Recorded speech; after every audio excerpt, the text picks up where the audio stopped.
Hey everyone, welcome back to another episode of Small Business Stories. I am Dr. LL, Loralyn Mears here of Steeris, with wonderful guests every week. And this is a really exciting honor because we've got Ash Seddeek, and he is all focused on not just how you show up on stage as an executive leader and command presence and through communication drive interest in a presentation. He's going way deeper than that into meaning and how to use the platform to create and drive sustainable change. Ash, welcome to the show. Thank you so much for having me, Dr. Delao. Well, it's always fun to get into this because you've got a tremendous list of clients and accolades behind you. And as I said, your book, Meaning, so many great reviews on there. And it is one of the other books on my list to read. Haven't read it yet, but I'll be getting to it. So, talk to us about how you made the shift to go from this isn't just about communication, this is about using a platform to create a message and an opportunity, because that's a shift that not everybody gets to. Absolutely. And that's a great point because we realize that there is so much power and impact to the word that we are saying. And especially when someone becomes a leader, whether they start to become a manager of a small team of people or a larger organization or perhaps a multi-thousand employee organization, then we actually find that the power of their message has the impact then of activating the power that exists within each of the individuals and the teams. And then all of a sudden, similar to how we look at a sports team, sometimes we have the same set of players. But when the coach is a different one, they were the same exact players yesterday. But today there is like a whole different energy. They're so pumped up, they feel they can win, and with that confidence, all of a sudden everything changes. We see them coming to the practice with a whole lot more excitement and a whole lot more wind in their sails. And that's the kind of thing that we think about when we think about the power of leaders and the message that they deliver versus, let's say, I'm just going to walk into a meeting and it's just another one of 10 today, back to back meetings. So we encourage leaders to really take a moment and pause and think about those meetings, which one of them is what we would call an exponential value moment, in the sense that it has an exponential potential of really creating an incredible impact on the organization. And that's what can happen, similar to how we can see a coach going into the locker room and getting everybody fired up after a lackluster performance in the last 30 minutes. And then they walk back in and, oh my goodness, what happened? And then we realize that he was able to tap into their desire to create a whole lot more than that was happening 30 minutes ago. And it's by the power of activating that additional level of performance that we just see amazing things happen. And that's really where sometimes you wonder, why is one company in the same space, the same economic condition, doing much better? And that's the kind of thing that fascinates me as I work with leaders. Oh, because it is all about leadership, right? I say this often. Yeah, If you look behind you and nobody's following you, you're not a leader. you're You're not a somebody leader. with a Exactly. title, right? When I Yeah. say that, people's jaws drop to the floor and they're like, "Wait, what? That's so true." Like Yeah. exactly. Yes, absolutely. Without a doubt. And that's really where if you see people knocking at your door, seeking you out, that's an indication to your point that there is followership. They're looking for guidance, they're looking for input, they value your opinion. And it's a testament to how much you've done with them. Oh, for sure. Now, you talked about sports analogies where I think we can all identify that with it. We've seen it how many times play out in a movie, right? Where all of the underdogs, right? They're losing, and then some Yeah. great coach says all these words of inspiration at the halftime break, and they come out and the underdogs, win, right? Yeah. Yeah. One of the things I'm fascinated with, because if we're in that time of the Winter Olympics right now, and Ilya Malinin, the quad god. Yeah. And he really, right, fell to earth, literally fell to the ice multiple times in the worst performance of an anticipated athlete, right, of all time in the Wow. Winter Olympics. So he has that to live with and work through. But on this topic of using your platform and using it to convey a message and to drive change, he's now getting more publicity and attention because he's talking about self-activation and he realizes what he did and what he didn't do. And he's not blaming everybody else and this and that happened. He's taking accountability and he's like, yeah, I just the pressure was too much. Talk about that how leaders as individuals can use it to not only motivate other people around them, but their own pathways and dig themselves out of hot spots. I love that, and I've seen it happen back in 2008 at Cisco. The whole industry that Cisco's in was going through a lot of transformation because of the financial crisis impact. And I remember one time John Chambers, the CEO of Cisco at that time, speaking on the stage inside Cisco. And he delivered his talk at the very last minute when he's wrapping up. He literally sits at the edge of the stage and takes a few questions. And one of the people in the audience stood up and she said, John, I want to ask you a question. He says, please go ahead. And she says, how are you doing? Because of course, it's the whole, weight of this moment on his shoulders. How are we going to survive given the fact that most customers have decided to stop spending money? And that's going to impact the business as a whole. And what this moment showed me is the fact that a lot of the time we actually want leaders to be vulnerable at times, to tell us, you know what, I was speaking a hot game right now, but in reality, I'm just like a human being like you, and I'm actually wondering if we are even going to come through it. But you know what makes me believe that we will come through it? It's because I've seen us do it time and again. So by leveraging their own personal vulnerability and being open to open up, and I think that's where a lot of leaders, to your point, part of their growth as a leader is they are in this stage where I'm not going to show anything to anybody beyond just me at work. Mhm. Whereas we want them to open up a bit more, like this,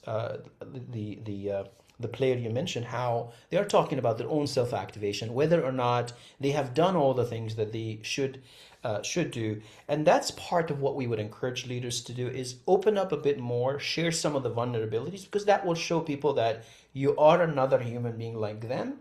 And that's going to hopefully increase the chances of people then starting to follow them, as you mentioned, because then they see authenticity, they see openness, they see the person is willing to say, I'm struggling at times as much as you are. And that creates a shared journey and hopefully also a shared point of success in the future as well. You're the second guest in 2 weeks to talk about John Chambers. Oh, It's interesting. Back in the day, a million years ago, and I was at Sun Microsystems, John Chambers, Cisco was a partner of Sun and came yeah, often to speak at the annual sales meetings and stuff. And yeah, he's a powerhouse. And you just go, incredible. yeah, Exactly. So it was really incredible. good to see that contrast. Oh, yeah. Yeah. Now, along that topic of vulnerability, I've seen many CEOs and leaders get it wrong. Specifically, again, I identify as female, but I've seen a lot of female CEOs try to go too far into vulnerability and stem from that business core where they Mhm. talk about things that are very emotional and Yeah. difficult. Oh, what has happened? My child is going through this. I've separated from my husband, these kinds of things. Is that vulnerable on the wrong side of where it needs to be? I would agree because my of course our intention is what's the greater good. And if vulnerability is going to help us create a greater good, then we use it almost as a way for us to pivot into a broader story. Whereas if it's too much, again, everybody else is having a lot of things going on. And I think we need to be measured. That's the word I teach my daughters is definitely I want you to show I want you to show love and compassion, but we also need to be measured even when it comes to vulnerability. It has to be coming from the spirit of is it going to help you and the people listening? Or is it about you trying to talk through it to hopefully get it to a point where it becomes mundane. So the goal is to really make use of it. That's I definitely would agree with you. If I would to coach a leader, I would say we really are interested in vulnerability as an opportunity for the greater good. And I like that because I think that should be the definition that if you're going to expose that part of yourself or be that vulnerable, there has to be higher intention, which I really think speaks to your whole ethos and purpose behind the Executive Greatness Institute. Yeah, As I absolutely. understand it, you talk about speaking's not just a performance skill, but a responsibility. And what I'm Yeah. curious about is how times have changed so quickly here post-pandemic. Did we flip to that point where communication is no longer a skill, but it's an ethical obligation for leaders? I do believe people are realizing, and definitely I think during that period, people realize how much important it is to not only communicate from a business perspective, but from a human connection perspective. And I think to some extent we're losing some of that now because people are going back to what they call normal. And I'm hoping they would cherish those moments where they spend some time connecting with the employees and thinking about what is the human side of business and how are things impacting people's mental health and stress and all those different things. None of that goes away. Yes, the pandemic was a much bigger dynamic, but I think we're still dealing with a lot of anxiety and a lot of risk and a lot of stress because of the political situation, the AI impact situation. I mean, stuff continues to happen. So I think we want to invite leaders to connect with their audiences from that perspective, is looking at how are we doing as a whole and not just for the purposes of are we going to make our number or not. I'm anxious to dig into your book, meaning, because at least on the back blurb, you talk Yeah. about the whole thing, right? It's that ripple effect. You create resonance. You use your words and you use your platform to drive, right? Meaningful Yeah. change. I look a couple of years ago, we had crying CEO who went viral for laying off two employees, and everybody's like, get out of here. There's like thousands being laid off every day, and you're laying off two, Yeah. and you've got all these fake tears. So, have we collectively, as leaders, realized that we need to create meaning versus manufacture emotion? Because if we do, we're going to be perceived as disingenuous or maybe even canceled. What are your thoughts on where that balance is right now? Yeah, I think we look at this idea of communication mastery lens where in the beginning we could focus on the fact that I have a message and I'm trying to get it across. And then the second level is to think about the audience and what we think the audience is looking for. But the third level is about the mission. And the mission is that greater purpose or meaning as we talk about in the meaning book, where you want the genuine aspect of your communication to be grounded in reminding oneself as well as our audiences of what is that greater purpose that we are here for. And depending on what company and what business or industry it might be, highly likely there is a final point of engagement that happens maybe with a patient at a healthcare company or maybe with a customer that's using an Uber drive where they're trying to get from point A to point B. So there is a greater purpose that we're doing to help humanity with that greater purpose. And the message that we're trying to tell leaders listening to us would be as you start to think about an opportunity to speak with your audiences, pause for a second and think about what is the greater purpose. Because then all of a sudden, the nice and magical thing about it, it will actually take this leader out of their own head. Because a lot of the time, they lose their executive presence and confidence because they get so wrapped up in their own head. The greater purpose gives you that peace of mind to realize that myself as well as my audience, we're in it together. And once we get into that space, the audience is not going to look anymore at whether or not you have speech fillers or you don't have your slides or you don't have your ideas organized. They are going to focus more with you on that shared purpose, how close we are to achieving it, what do we need to do to get there. And that's really where the focus of that meaning book was about where we've been, where we are, and where we're going. Because most of the time we have these three questions in our mind. and we're constantly trying to find an answer.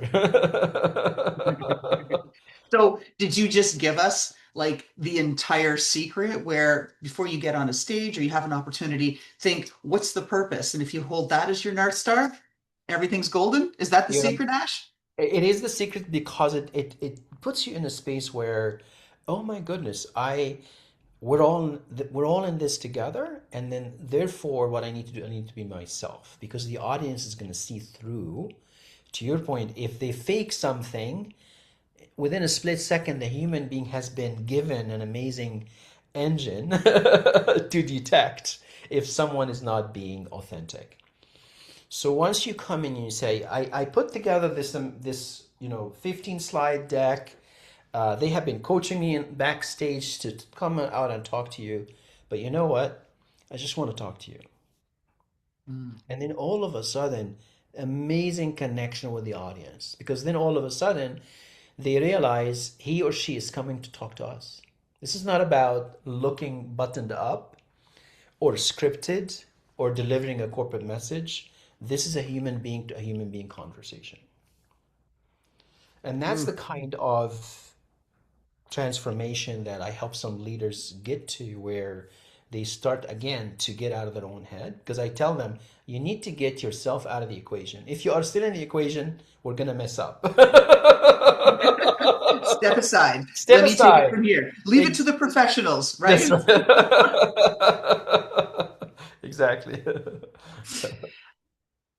I want to talk about next the cost of silence. Here's the context. As I was coming in to get prepared for our podcast here today, I was thinking about, I don't even know how long it was, 20, 25 years ago, whatever it was, the Exxon Valdez spill. Oh, yeah. Horrible marine life, so many people, sailors, fishermen, like all kinds of people impacted economically, like just everything, right? Never mind the physiological damage. And I'll never forget the CEO at the time just had a fit of rage because of so many questions. And of course, lives were lost. I mean, it was catastrophic. And some reporter just nudged him a bit too far. And he said, I just want my life back. But yet all these Oh. people had already died because Yeah. of the spill. And so my question is, when does not speaking become more damaging than saying the wrong thing? That's a great question. I think leaders would usually understand that, or to your point, they definitely sometimes don't realize that unless they step into the void and communicate, people start to actually make stuff up in their own mind. So if the CEO doesn't come up and speak with their audiences about what's going on, they will start thinking, oh my goodness, maybe there's an acquisition coming up. Maybe there's a merger coming up. Maybe there's a layoff coming up. And they start to fill in that void. And the advice we give to leaders is you need to know that there is a cost for the silence. It's almost like you have a TV channel and it's broadcasting, and if you don't have anything on the channel, other other programming powers are going to come in and puts their own program in there. So we want leaders definitely to realize that you have to have a level of engagement with your audience, and don't go for 45 days without speaking to them. It's really horrible that now we hear from employees, some of the people that I coach, is basically they say I haven't had a one-on-one with my boss for 2 months, and it's just not so much fun because they are missing out on the connection with the leader, and highly likely they are at a higher level of stress and anxiety because if there is not enough contact, they are filling that void with their own assumptions. Maybe he doesn't like my work, or maybe she is not satisfied with my deliverables. I wonder if she's going to try to find somebody else to hire. It's just human nature. We end up filling the void. So definitely, I would advise leaders to watch out for the silence because it's very costly, given the fact that human nature is looking for frequent updates because that's what kind of keeps us alive. Oh, everything is good. Okay, great. I can go on for another week or two. So we have to do that ongoing touch point to tell ourselves the world is well. Right. And if it's not, Yeah, right? yeah, Easy to fill exactly. in those gaps. Exactly. So, Ash, it seems to me that because everything we do is highly likely to become public consumption, right? We live in the era of always on. Everybody's got their phones, this, that. There's nothing that we can really do that can be hidden anymore. Yeah. And so, with that level of transparency and that level of potential visibility, it seems to me that executive leaders are getting better at executive presence, at communications, but I still see some of them having an identity gap. What are you seeing? Um, I think the what I would say that can happen when it comes to the identity is if somebody associates so much to the role and their title versus their own ability to lead, as you mentioned early on, this idea of followership and how much they are doing to build the people around them. So as I think about all the leadership development programs I did work on, one of the main comment from leaders when we asked them what was the key difference in the transition from, let's say, an individual contributor to becoming a manager, and most of them would say is coming to the realization that it's no longer about me. Mm.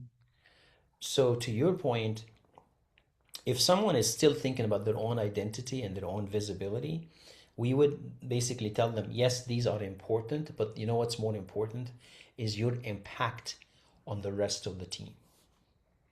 And that's the identity that we want. That's the legacy. That will be the next layer, will be what legacy are you going to leave behind? Have you been able to walk into that room and leave everybody better than they were a few minutes ago?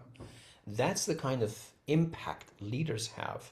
So I would actually then counter what you're saying by encouraging them to really see the maturity model of their own growth and their own view of their identity, to then thinking about what is the identity of the team, what is the identity of the organization, because that will be the legacy. If they can impact that, oh my goodness, that's amazing. Because then all of a sudden, even if they leave the company, just like John Chambers, even if he leaves the company, he's leaving behind a vibe and an energy that everybody, I think, is still feeding off of. And I guess that's part of the conclusion as far as getting it done right, being aligned with your identity, being aligned Yeah. with the purpose, that your words will live on beyond you. Like even, your website, I saw wonderful quotes there from Steve Jobs, of course, luminary in so many regards, Sheryl Sandberg, Yeah. so many people, that words continue to have meaning and be adapted, right, for future situations. And so we don't realize, I think, the potential impact of what we can do. Yeah, and I think that's where the magic is. The magic is knowing that you can have an impact. And that can, we come back to the word identity, that can really be part of that legacy that you're leaving, what kind of person you were, what impact you had, and how is it continuing to live on. Because also, if you mentor other people and you coach them, you're creating a multiplied effect through the power of your own actions. And that is unbelievable. Because then again, people will say, I used to work with so and so, and this is what I learned from him, or this is what I learned from her. And I think to us, that's just precious. I want to dig in a bit to like greatness without ego. And we're not going to get political, I promise. You come up to the line, but we're not going there. Yes. That you operate and founded the Executive Greatness Institute. I see us in a world where greatness is often being confused with dominance, with Yeah. charisma, right? How do you get it so that your clients understand what greatness really is and they get grounded in that rather than getting wrapped up around the axle about ego and anything that's performative? Yeah, absolutely. So part of my coaching practice is this the concept of chief excitement officers. And people come and say, what is that? And I basically tell them that the excitement is about the vision that you bring to the table and how you're able to help create that vision. And that's a much bigger situation than somebody just being so focused on what they are going to gain themselves. So we think about what is the future that you're trying to create. And we basically say, let's just go to that promised land. Let's stand on the top of that mountain and take in the fresh air and just look around the hill and look at all the things that your eyes can see. And we want you to have a smile on your face because you're seeing this beautiful future in comparison to the current present. And we want you to come back. And we want you to keep that smile because you walk around, talk to everybody, and they're going to ask you, why the smile? Why the excitement? And that's going to be your opportunity to inspire them.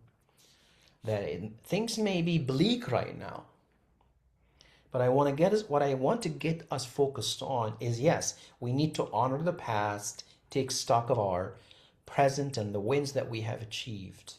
But one key fundamental human desire is to feel that we're making progress. And I have thought about where we could be, and I'd love to tell you what I saw and have you even make it better with me.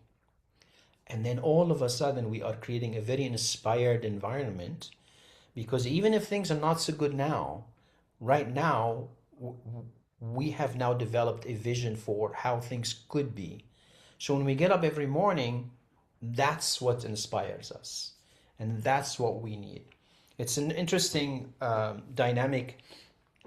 One time, my youngest daughter goes to public school, and almost every day is a struggle to kind of get her going.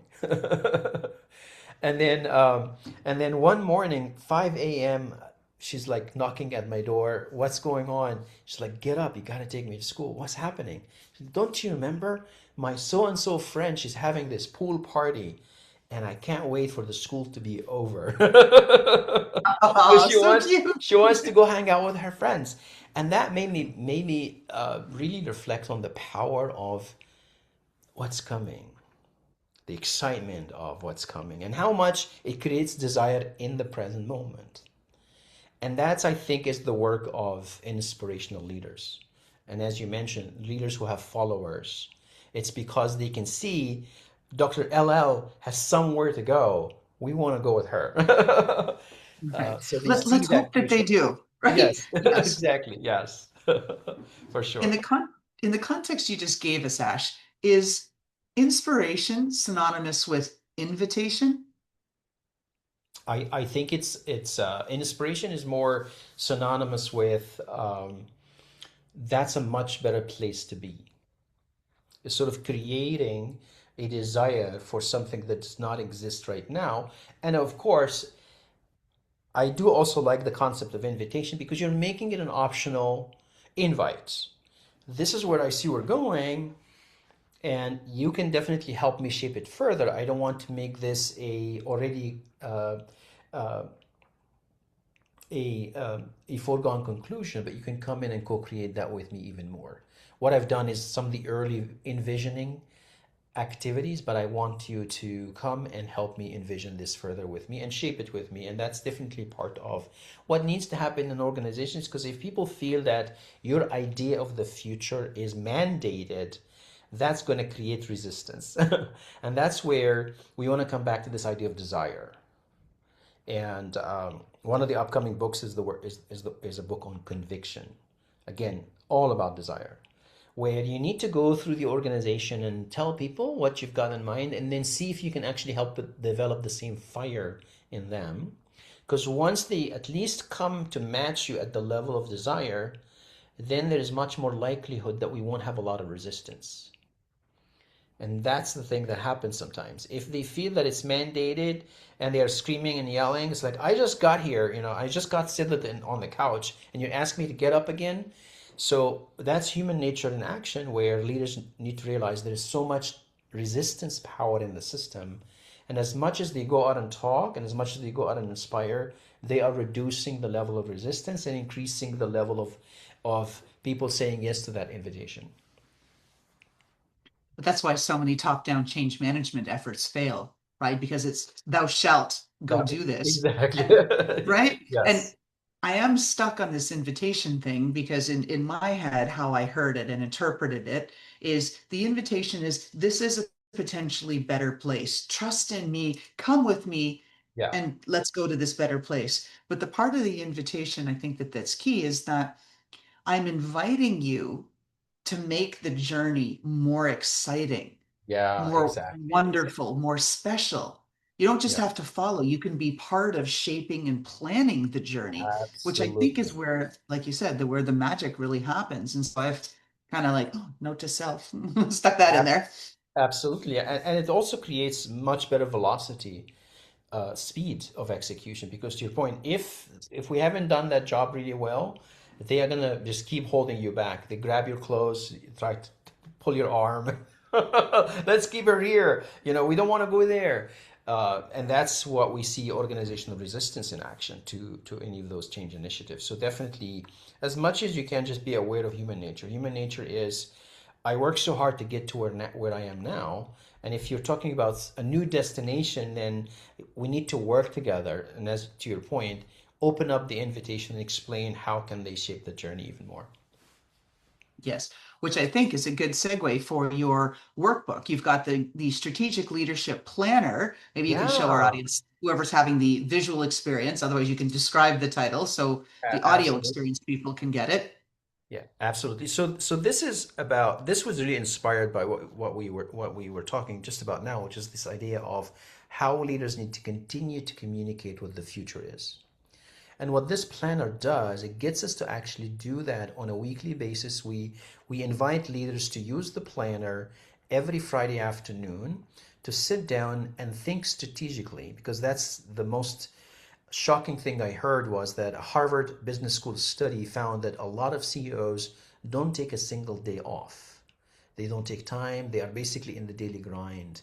And we invite everybody listening to us that when you sit down and think about the business and think what's going to come up, what are the upcoming weeks look like, the upcoming month look like, that is your best and most precious moment for you to actually impact the outcome of those weeks and months.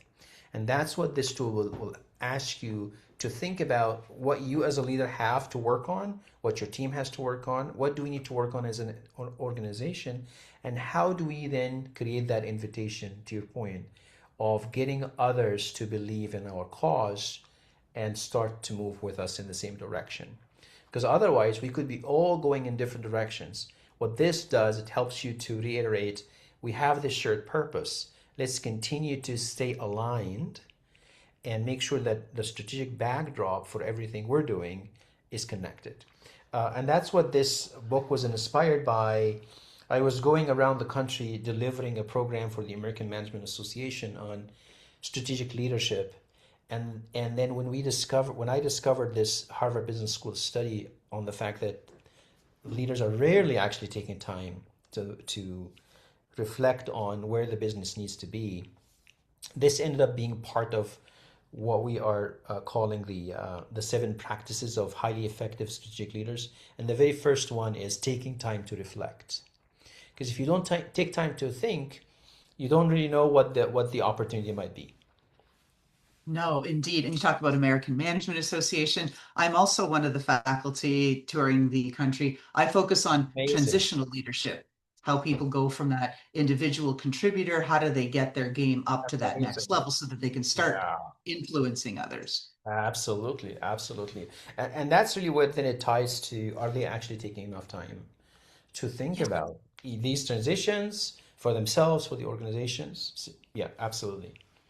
Right? Because their head's still in, oh, gotta do, gotta do, gotta do, but they forget, gotta manage, gotta grow, right? Individually Exactly. and all their other people. And it's that balance that throws them off, or imbalance really is what Yeah, happens and where people don't make it into middle management. Mhm. exactly. I Exactly. think. So, Ash, what else do you want to tell our audience as we're heading towards the end of our show? What other I would words of wisdom? I think the main one would be to definitely do remember the impact of the word that they are saying, and the timing and the way they frame it. We talked about a little bit of vulnerability can go a long way. And I agree with you. too much vulnerability is sort of missing the point because we want to focus it on how it can become a pivot to the business objective that we want to achieve.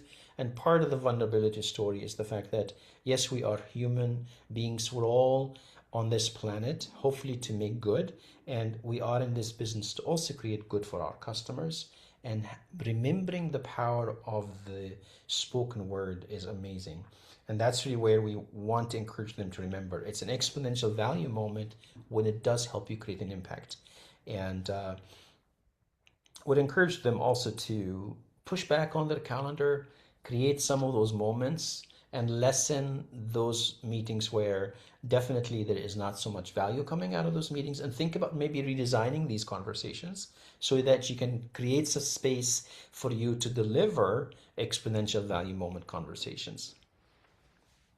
Ooh, I love that. Now, where can people find you, Ash Seddeek, and the Executive Greatness Institute and your book, Meaning? I think the best place would be to go to communicatewithclarity.co. That's where they would find a lot of the work that we do with leaders, whether it's one-on-one coaching, similar to the work I'm doing with people at Google, Cisco, or Uber, or some programs that we can also do for larger audiences as well. Excellent. Now, last question. This is our signature question. It has Sure. absolutely zero, Ash, zero to do with executive presence and communication and brand and message. It's all about the shoes in your closet. Uh-huh, uh-huh.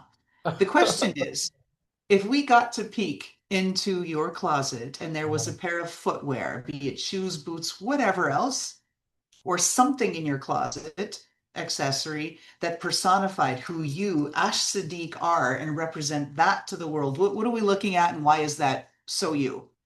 Oh, I see. I would say it's a sky blue shirt, and it's because I grew up on the Mediterranean. So of course, you end up basically falling in love with standing on the shore and looking at the beautiful, beautiful Mediterranean and the skies and the sun, which is something that always on my mind is, how can I free myself up so I can go there a whole lot more than I do. So now we're averaging maybe once every couple of years, but I'm trying to get to do it more annually. And now that we're doing a lot of remote work, I think I need to basically work on my own mindset that I can potentially do a lot more work by being on the Mediterranean and not in the US.